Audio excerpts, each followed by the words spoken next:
Баршаңызға қайырлы күн. Бүгін сіздерге самсаның қатпарлары осындай әдемі болып көрініп тұратын рецепті ұсынамын. Видеоның астында рецептің толық мөлшері жазылған. Каналыма тіркеліп лайк басуды ұмытпаңыз.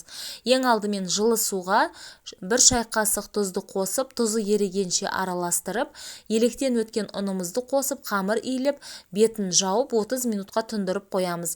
Дайын болған қамырды оқтаудың көмегімен жайып, үстінен ерітілген сары май немесе маргаринді жағып, видеода көрсетілгендей рулет тәрізді орап, пакетке салып, тоңазытқышқа қоямыз.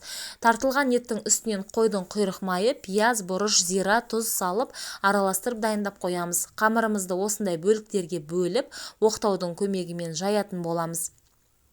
Дайын болған салмасын ортасына салып, 3 бұрышты етіп түйетін боламыз. Жұмыртқаны жағып, үстінен қызып тұрған пеште 180 градуста 30 минут пісіріп аламыз.